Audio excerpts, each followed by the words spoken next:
Hey guys, welcome back to Remote Learning. Today we're going to talk about handheld routers. Your next project, one of your last projects for the semester, is going to be making a router sign and getting used to using the handheld routers. So you're basically going to use it to carve either an image into your wood or words into your wood and make a sign. So there are kind of two types of handheld routers. You have a fixed base router and you have a plunge router, and they're actually the exact same router, they just have a different base in there. So the fixed base router is the same thing as we used in our router tables. In the router tables, they're just upside down like this. So this is going to be used primarily for edge treatments. So you're going to do a round over with it, or you're going to do a chamfer, something like that. They are generally used when your piece is too large to fit on the router table, or you don't have a router table. You're going to use a fixed base router. The downfall to the fixed base router is you can't really carve into the center of your wood. It's really only meant for edge treatments. So we're going to set that one aside and talk about the plunge router, because the plunge router is the one we use for carving. So again, the plunge router is the exact same router. It just has a different base on it. So the base has a lever that allows you to move it up and down and plunge into the center of the wood. So real quick, we have an on-off switch. We have our handles. On your handle, or next to your handle, there is a little thumb lever here. That thumb lever, when it's depressed, will allow the base to move up and down. When it is not depressed, the base won't move. So you can get a consistent depth throughout your cut, okay?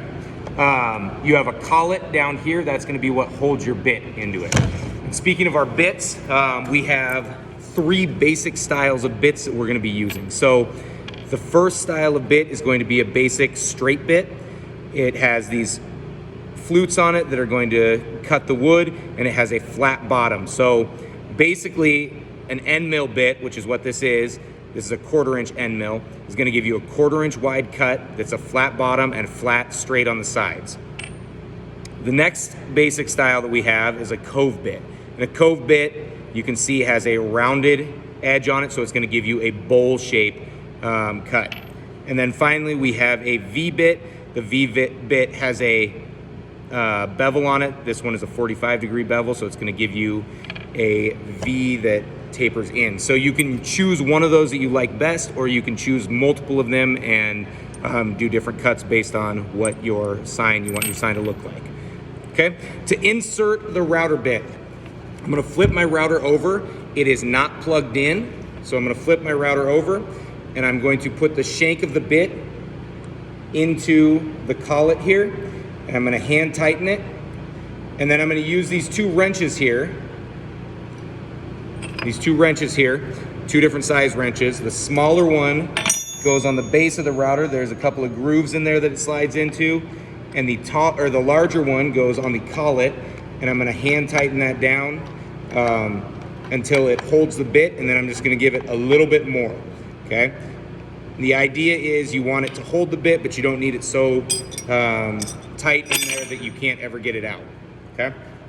Next, you flip my router back over, and you can see on the router we have a depth gauge here. Okay, so this is going to be our zeroing knob. It's going to allow this to move up and down. So what I'm going to do is I'm going to set this to the highest setting right here, and I'm going to plunge my bit down until it touches the wood.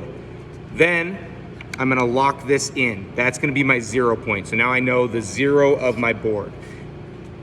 Lift it back up. If I want to cut 1/8 of an inch deep, I'm going to turn this one click, and I'm going to plunge down in, and it's actually going to go 1/8 of an inch down into the material. Okay? If I wanted to go deeper, I could plunge it another time, and I could get 1/4 of an inch. Generally speaking, half the diameter of the bit is the depth of the cut that you want on each pass. So if I want to go really deep, I'm going to make multiple passes using the router. Okay? And that's the basics of the setup of the router. Okay, so how to make your actual sign here. First off, safety goggles are a must when you use the router. It's going to shoot chips, and you want to protect your eyes. Okay, so what we're going to do is I am going to carve this bear onto this board. Now, I'm not a great artist, so I like to print out my pictures rather than draw them, but if you're a good artist, you can draw them on there. So first thing I'm going to do is I'm going to adhere this to the board. So put this down flat. We're gonna take our spray adhesive and we're going to give it a thin coat on here. Doesn't have to be thick. You really don't need too much. Count to 10. 1, 2, 3, 4, 5, 6, 7, 8. We'll allow the glue to kind of set up, and then I'm gonna place it on the board where I want it and smooth it out. Okay, and then just let that dry for just a few seconds, and it sets up really fast. Okay, next, it is super important that we clamp our boards down. Now you can use a quick clamp style and clamp it to the table. The problem is your clamp is gonna get in the way of your router base, so a lot of times it's easier to use the clamp setup here. We've got a peg in the clamp, and we've got a peg here in the vise, so I'm gonna slide that in there, and I'm gonna tighten it in with the vise. That's going to allow me to have a stationary piece that doesn't move, that is clamped on both sides, that won't get in the way of the router, okay? Next, I'm gonna bring my router over. Remember that we need to set the depth again. Drop it down to 0. Zero this out at the top, and it's good to go. Bring it back up, and I'm gonna bring it down 1/8 of an inch. Okay, I'm using a 1/4 inch straight bit. I'm gonna plug my router in now. Okay, so I'm ready to go. Notice that my bit is not touching the material as I start this cut. I'm gonna turn the router on. Plunge down in.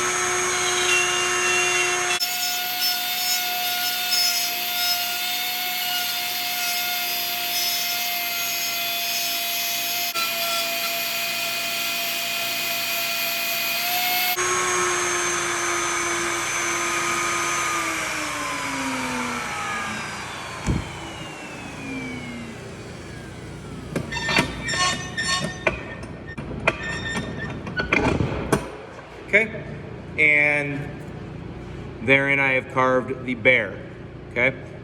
So that's the basics of it. You can add lettering to it, you can do whatever.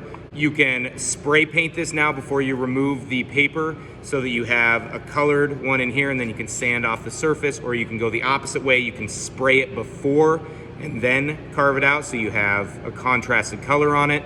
There's a variety of things you can do. You can fill it with epoxy. You can put another different colored piece of wood in there and inlay it. So there's a variety of things you can do with a router to make your signs. All right, hope this was helpful. Let me know if you have any questions.